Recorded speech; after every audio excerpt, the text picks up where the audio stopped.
200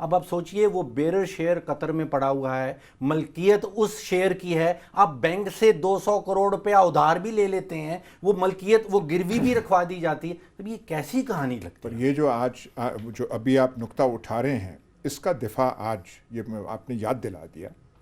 انوشا رحمان نے دینے کی کوشش کی, اور انہوں نے کہا آج اپنی, جب وہ ٹیلی ویژن کے سامنے مائکس وہاں لگے ہوئے تھے, کہ انہوں نے التوفیق کا مسئلہ اٹھایا, اور ان کا استدلال کیا تھا انوشا رحمان کا, کہ یہ مسئلہ ہائی کورٹ لنڈن میں تب آیا تھا جب میاں محمد نواز شریف اور میاں محمد شہباز شریف وغیرہ مشرف کے کو کے بعد گرفتار تھے.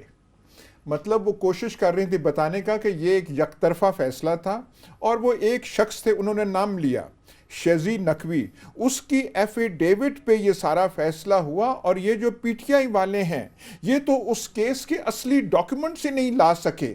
تو کہنے کا مطلب یہ کہ اس سارے معاملے کو, التوفیق والا مسئلہ جو آپ کے, اس کو گھمانے کی کوشش انوشا رحمان نے کی. میں تو اس سے پہلے جا رہا ہوں.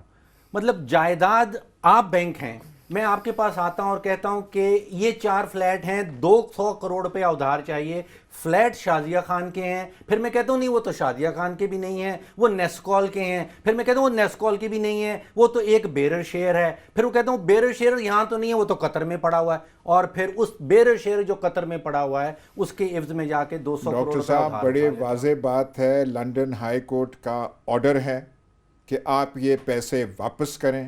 جب پیسے واپس نہیں کیے گئے تو آرڈر ہے ہائی کورٹ کا, یہ کسی ہماری یہاں تحصیل کورٹ کا, پاکستان کی تحصیل کورٹ کا نہیں ہے, لنڈن ہائی کورٹ کا, کہ پھر جو آپ نے گروی رکھی ہوئی ہیں پراپرٹیز, وہ پھر آپ کی ٹیک اوور کی جائے گی. پھر کسی نامعلوم آدمی نے یہ پیسے دیے اور وہ جو ہے لون کلیئر ہوا, یہ سارے ریکارڈ پہ ہے. لیکن یہی ایک چیز ہے جو ان کو کھٹکتی ہے ساری کہانی میں. یہ جو التوفیق والا ہے, اس کا اب جواب کیا دیں؟ وہ جواب نہیں ہے جو آج کوشش کی انوشا رحمان نے دینے کی, اور وہ اس معنی میں دی کہ وہ تو جب وہ یہاں پہ گرفتار تھے تو یہ فیصلہ ہو گیا. لیکن جج صاحب نے آج وہ پوچھا کہ بڑے صاحبزادے جو ہیں وہ وہاں کہہ رہے ہیں کہ میں کرائے پہ رہ رہا ہوں. تو اگر وہ کرائے پہ رہ رہے ہیں اور اپارٹمنٹ جو ہیں وہ قطری شہزادے کے ہیں, تو پھر کرایہ پاکستان سے قطر جاتا ہوگا, وہ قطری شہزادے کے پاس جاتا ہوگا. سر جتنا ہم لوگ کنفیوز ہوں گے, جج صاحبان بھی بڑے کنفیوز ہو گئے ہوں گے, کچھ سمجھ نہیں آ رہا. مطلب اسٹیٹمنٹ آپ دیکھیں صاحبزادے کی 1999 سے شروع ہو رہی ہے, 2006 کے بعد وہ کلیم کریں یہ پراپرٹیز ہماری ہیں. تمام چیزوں کو لے کے آپ سمجھتے ہیں کہ جج کسی فیصلے پہ پہنچ سکیں گے نہیں پہنچ سکیں گے؟ اتنی الجھ گئی ہے. معاف کرنا, ہم اتنے کنفیوز نہیں ہیں, باتیں اتنی کوئی الجھی ہوئی نہیں ہیں. اب یہ جو کہ وہاں رہتے تھے سارے کہہ رہے ہیں, آپ نون لیگ کے مطلب 6 کوئی آپ کو لیڈر ملیں گے, صدیق الفاروق, نثار علی خان جو کہتے ہیں, ساروں نے کہا جی 20 سال پہلے لی. ساروں کو پتہ ہے نون لیگ کی میٹنگز وہاں پہ ہوتی رہی ہیں, پریس کانفرنسز ہوتی رہی ہیں. ہمارے صحافی بھائی کئی ہیں جو زندہ سلامت ہوش و حواس میں ہیں, جو ان فلیٹس میں جاتے رہے ہیں, وہاں پہ محظوظ ہوتے رہے ہیں, ان کی میزبانی سے ہوتے رہے, جو دیکھتے رہے ہیں وہاں پہ وہ کیسے اٹھتے تھے, کیسے بیٹھتے تھے. تو یہ تو کوئی بات نہیں.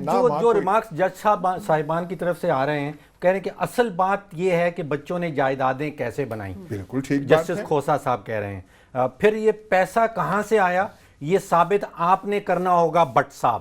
یہ کھوسا صاحب جو جسٹس کھوسا صاحب بٹ صاحب کو کہہ رہے ہیں کہ یہ آپ نے ثابت کرنا ہے. اکاؤنٹ میں 4 ملین پاؤنڈ 5 ملین پاؤنڈ, ہم نے تو 1 ملین, ہم نے تو شاید 1 ملین روپیز بھی نہ دیکھا ہو, تو 1 ملین پاؤنڈ 5 ملین پاؤنڈ یہ کہاں سے آئے؟ تو یہ ریلیونٹ سوال ہے کہ بھئی کاروبار کیسے آ گئے, کون سا جادو کی چھڑی تھی, کون سا وہ ذریعہ تھا جس سے یہ جو ہے ہونہار طالب علم جو ایک کہہ رہے ہیں میں تو اسٹوڈنٹ ہوں, میں تو رینٹ بیسس پہ وہاں پہ رہتا ہوں. ٹم سیبیسٹین کا جو مشہور الزمانہ جو انٹرویو ہے بی بی سی کے ساتھ, تو اب آپ ایک دم جو ہے ملینز آف پاؤنڈز جو ہیں آپ یہاں کر رہے ہیں. عام آدمی یہ کیوں کہتا ہے کہ کپلا تے ہے پر ہونا کچھ نہیں؟ پھر ڈاکٹر صاحب وہاں سے وہ جو آج وہ باتیں ہوئی تھیں وہاں سے وہ گفٹ بیٹے جو ہیں گفٹ بھیج رہے ہیں یہاں پہ پاکستان میں صبح سے 1 لاکھ روپیہ گفٹ مانگ رہا ہوں اپنے بیٹے سے, یہاں 74 کروڑ روپے کا گفٹ آ گیا. وہ یہ وہاں سے یہ آپ کیا کر رہے ہیں سر تابیداری بھی تو کوئی چیز ہوتی ہے نا. پھر آپ کہہ رہے ہیں کہ ہم قوم کی تقدیر بدل دیں گے, ہم قوم کو یہ کر دیں گے, ہم پتہ نہیں ترقی یافتہ ملکوں کی صف میں ہم کھڑا کر دیں گے. پیسہ تو باہر سے آیا تو یہ پاکستان میں خرچہ گیا نا, وہ کر رہے ہیں یہ کام. دیکھ لیں 74 کروڑ روپیہ باہر سے آ رہا ہے اور یہاں پاکستان میں خرچ کیا جا رہا ہے, تو پاکستان کی عوام کو مل رہا ہے. ہمارے پروگرام میں ٹائم نہیں ہے, لیکن آج جو نون لیگ کے لوگوں نے جو اس کے بعد جو بولا تھا میں نے نہیں دیکھا, مجھے کچھ بتائیے. بالکل سننے کے قابل ہے کہ وہ کیا کہہ رہے ہیں. سب سے اچھا تو وہ اپنا طلال چودھری صاحب بولتے ہیں, میں تو بڑا امپریس ہوتی ہوں ان کی جو اسپیچ ہوتی ہے نا, وہ جتنا ڈیفینڈ کرتے ہیں نا. ان سب حضرات کے اپنے آبجیکٹیوز ہیں, انہوں نے کہیں تک پہنچنا ہے. اب جو مرحلہ وہ جو پاتھ اختیار کیے ہوئے ہیں, وہ جو بھی کہنا ہے وہ کہے چلے جائیں گے, اور ان کا آبجیکٹیو ہے کہ ہم نے یہاں تک پہنچنا ہے. کسی نے وزیر بننا ہے اطلاعات کا, کسی نے فائنینس کا وزیر بننا ہے, تو یہ ان کا راستہ ہے. آپ یہ سمجھ پائیں کہ اس راستے پہ وہ چل رہے ہیں اپنا آبجیکٹیو اچیو کرنے کے لیے. فائنانس منسٹری تو خالی نہیں ہوگی, کوئی اور کی آپ چلیں اب دیکھتے ہیں کل جو اسٹیٹ منسٹر بنا لیتے ہیں. کل جو سماعت ہوتی ہے اس کے بعد کیا ڈائریکشنز ہمیں نظر آئیں گی. ناظرین یہاں لیں گے بریک کے بعد واپس آئیں گے تو بات کریں گے ہارٹ آف ایشیا کانفرنس, جس کا مقصد افغانستان کی سیکیورٹی صورتحال کے حوالے سے ہے, ان کے مسائل کا حل تھا, لیکن جس طرح کا سلوک پاکستان کے ساتھ کیا گیا اور جو سفارتی آداب تھے اس کو بالکل ملوز نظر نہیں رکھا گیا, خاطر میں نہیں لایا گیا, اس سے کیا امپریشن گیا ہے, اس پہ بات کریں گے اس بریک کے بعد.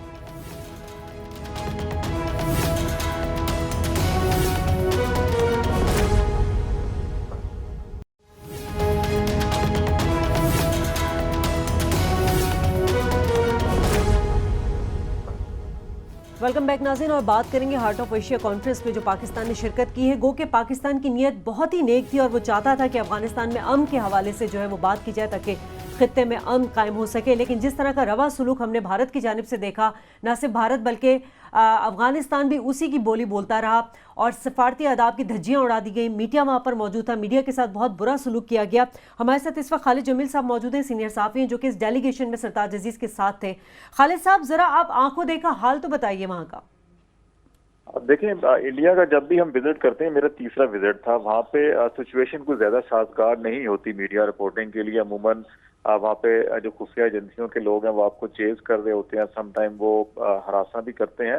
لیکن اس دورے میں مجھے ایک فیئر سا فیل ہوا جو نہ صرف ہمارے جرنلسٹوں کے اندر شاید اتنا زیادہ نہیں تھا, لیکن انڈین گورنمنٹ کے اندر زیادہ فیئر فیل ہو رہا تھا کہ وہ کسی طرح بھی وہ ہر ممکن کوشش یہ کر رہے تھے جو پاکستانی میڈیا تھا اس کو نہ تو ایکسیس ہو, جو موبائل فون سم سے لے کر پھر آپ جس ہوٹل میں ٹھہرایا گیا اس کو اتنی دور ہمیں بکنگ دی گئی کہ اس سے پہنچنا کافی مشکل تھا. پھر جب ہم ایکسیس لے رہے تھے اس کانفرنس وینیو کی طرف جانے کے لیے تو پولیس نے جگہ جگہ پہ میڈیا کی گاڑیوں کو پاکستانی ڈیلیگیشن کی روکا اور ان کو ڈائیورٹ کیا دوسرے راستوں میں جہاں پہ رش تھا یا شہر سے باہر ہو. ایون کہ ہم نے کچھ دیہاتوں کو جو روڈ جاتی تھی ہم وہاں سے ہو کے اور کچھ ولیجز سے گزر کر پھر ہم جب ہوٹل کے پاس پہنچے تو وہاں پر بھی ہمیں ہوٹل سے باہر دور ہماری گاڑیوں کو روک لیا گیا کہ اس کے آگے نہیں جانے دیا گیا. پھر اس کے بعد واک کر کے ہمیں وہاں جانا پڑا. پھر میڈیا سینٹر تک تو ایکسیس دی گئی, ان میں سے بھی 3 جرنلسٹ, ہم 9 جرنلسٹ تھے جن میں سے 3 جرنلسٹوں کو ایکسیس نہیں دی گئی میڈیا سینٹر تک بھی. میڈیا سینٹر اور میڈیا بریفنگ 2 الگ روم بنائے گئے تھے اور پاکستانی جو جرنلسٹ تھے ان کو میڈیا بریفنگ تک بھی ایکسیس نہیں تھی جہاں پہ مختلف ہیڈ آف ڈیلیگیشنز آ کے اگر پریس ٹاک کرنا چاہتے ہیں تو وہاں تک بھی ایکسیس نہیں دی گئی. پھر اسی طرح سب سے اہم بات ایک اور یہ تھی کہ پاکستانی ہائی کمیشن جو دلی میں ہے اور جو وہاں پہ ہمارے پریس اتاشی ہیں جو میڈیا کو ڈیل کرتے ہیں ان کو امرتسر آنے کی اجازت نہیں دی گئی, وہ دلی تک ہی محدود تھے. اور اس لیے جو ایک بہتر کوآرڈینیشن ہو سکتی ہے کسی بھی ہائی کمیشن کے, میڈیا آفیسر زیادہ بہتر جانتے ہیں. لیکن ایون دین ہمارے جو سیکنڈ سیکرٹری تھے انڈین ہائی کمیشن میں انہوں نے کافی بہتر کوآرڈینیشن کی تھی. تو یہ ساری وہ ایشوز تھے جن سے لگتا تھا انٹینشنلی کہ انڈین گورنمنٹ اس دفعہ میڈیا کو ایونٹ سے اور وہاں کی بریفنگ سے دور رکھنا چاہتی ہے. پھر جب سرتاج عزیز صاحب نے شیڈول کیا کہ پریس ٹاک کا خاص طور پاکستانی ڈیلیگیشن کے ساتھ پریس ٹاک کرنی تھی تو ان کو الاؤ نہیں کیا گیا اس ہوٹل میں آنے کے لیے جہاں پہ یہ شیڈول پریس کانفرنس. اچھا یہ بتائیے اس سٹیج پہ آپ کے پاس یا سرتاج عزیز صاحب کے پاس کوئی ایسی آپشن نہیں تھی کہ آپ بائیک آؤٹ کر سکیں یا آپ کہیں کہ ہم واپس جا رہے ہیں؟ دیکھیں بائیکاٹ جو ہے کہ وہاں پہ ہوا کیا جاتا ہے جہاں پہ کہیں کانفرنس جب ہو رہی ہو اور آپ وہاں جائیں اور باقی سب لوگوں سے بات کریں. ابھی تو ہم یہ دیکھ رہے تھے کہ جیسے روٹین میں ہوتا ہے جو انڈینز کرتے ہیں ویسا ہی ہے. اصل مسئلہ تو وہاں پہ شروع ہوا جہاں پہ سرتاج عزیز صاحب کو اس ہوٹل میں نہیں آنے دیا گیا سیکیورٹی کی وجہ سے ریزنز بنا کر, جہاں پہ پریس بریفنگ ہونی تھی. جب ہم اس ہوٹل میں جانے لگے جہاں سرتاج عزیز صاحب ٹھہرے تھے تو ہمیں روک دیا گیا جی کہ یہ میڈیا والے وہاں نہیں جا سکتے کہ سیکیورٹی کنسرنز ہیں, وہاں ہیڈ آف ڈیلیگیشن ٹھہرے ہوئے ہیں. جب ہمارے ہائی کمشنر میڈیا بریفنگ روم میں آنا چاہ رہے تھے تو اس کو لاک کر دیا گیا, اور پھر جب ہم اس لان میں جانا چاہ رہے تھے جہاں ہائی کمشنر تھے تو درمیان میں سیکورٹی آفیشلز آ گئے. لیکن آپ لوگوں کی طرف سے سرتاج عزیز صاحب کی طرف سے کسی قسم کا کوئی رد عمل سامنے نہیں آیا. آپ لوگوں نے سرتاج عزیز صاحب کو کیا ایڈوائس نہیں کیا کہ ہمیں کوئی کسی قسم کا رد عمل دکھانا چاہیے؟ دیکھیں ہمارا ایکسیس تو کیونکہ وہاں تک نہیں تھا سرتاج عزیز صاحب کے ساتھ, لیکن ہم جو رد عمل دے سکتے تھے بینگ اے میڈیا پرسن ہم نے وہ سٹوری ضرور کی. مطلب میں نے خود بذات خود وہ جو ساری دنیا کے اندر وہ ویڈیو چل رہی ہے وہ میرے موبائل سے شوٹ کی ہوئی ہے جب وہ ہرڈلز کریٹ کر رہے ہیں اور ہمارے ہائی کمشنر جو ہیں وہ کہہ رہے ہیں کہ وہ ہائی کمشنر ہے اور وہ ان کو پاکستانیوں سے بات کر سکتے ہیں, ان کو کوئی نہیں روکا جا سکتا. تو ہمارے پاس سب سے بہترین ہتھیار میڈیا پرسن کے پاس یہی ہوتا ہے کہ ہم لڑیں جھگڑنے کی بجائے ہم اپنی تحریروں سے, اپنے ویژول سے, اپنی تصویروں سے دنیا کو دکھائیں کہ حقائق کیا ہیں. ہم نے وہی کیا, ہم نے اس کو شوٹ کیا میں نے, اور پھر اس کے بعد نہ صرف اپنے پاکستانی میڈیا کو بلکہ انٹرنیشنل میڈیا کو اور وہاں میڈیا سینٹر میں جو انڈین میڈیا تھا اس کو بھی دیا. اور یہ فوٹیج جب انہوں نے دیکھی تو پھر انڈین میڈیا نے کرٹیسائز کیا انڈین گورنمنٹ کو وہاں بیٹھ کر کے دس از انف کہ یہ نہیں ہونا چاہیے تھا کہ اگر آپ جرنلسٹوں کو روکتے ہیں, یہ دنیا بھر میں ہوتا ہے کہ جرنلسٹوں کو ایکسیس محدود کر دیں, ان کو تھوڑا ہرڈل کریٹ کریں, آپ کے کچھ بھی انٹرسٹ ہیں جو بھی ریزن ہے, لیکن آپ سفارتی عملے اور بالخصوص کسی بھی ملک کے سفارتکار جو ہیڈ آف مشن ہو اس کے ساتھ ایسا نہیں کیا جاتا. لیکن انڈیا نے جب ایسا کیا تو پھر انڈین میڈیا نے بھی اور انٹرنیشنل میڈیا نے بھی جو وہاں پر آیا ہوا تھا اس نے بہت کرٹیسائز کیا انڈین گورنمنٹ کو. ٹھیک ہے, بہت بہت شکریہ خالد جمیل صاحب. ایاز صاحب, پاکستان کو اس ماحول کا پہلے سے اندازہ تھا جتنے کروشل اس وقت تعلقات چل رہے ہیں پاکستان اور بھارت کے؟ نہیں, پر ایسے نہیں ہوتا. آپ کئی دفعہ بہت ہی تعلقات ٹینس ہوتے ہیں. روس اور امریکہ کے کولڈ وار میں بڑے بڑے ان کے حالات خراب رہے ہیں, پر ایسا جو ہے اتنا نیچے جا کے اور یہ کرنا ہتھ کنڈے. میں رشیا میں بھی تعینات رہا ہوں اور تب کولڈ وار کی بالکل عروج تھا, اور امریکہ اور روس کا, سوویت یونین کے تعلقات جو ہیں کئی جگہ بڑے خراب ہوئے. ایک جگہ پہ سائرس وینس ان کا سیکرٹری آف اسٹیٹ تھا, وہ آیا, انہوں نے کچھ بات کہی تو گرومیکو جو ان کے بہت لانگ سٹینڈنگ فارن منسٹر تھے, عموماً انگریزی میں نہیں بولتے تھے لیکن انگریزی میں انہوں نے پریس کانفرنس کی اور جھاڑ اور غصہ یہ وہ.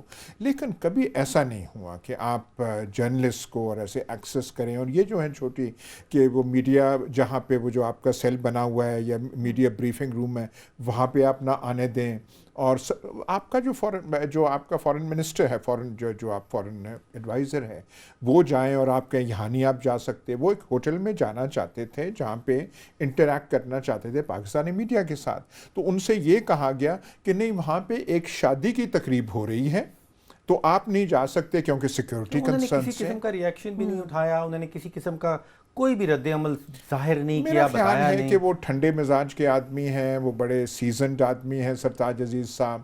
شاید انہوں نے اس چیز کو وہ ایسا نہ وہ کرنا چاہتے ہوں, اور انہوں نے وہی چیز وہ کر کے یہاں پہ پھر واپس آ کے انہوں نے پریس کانفرنس کی.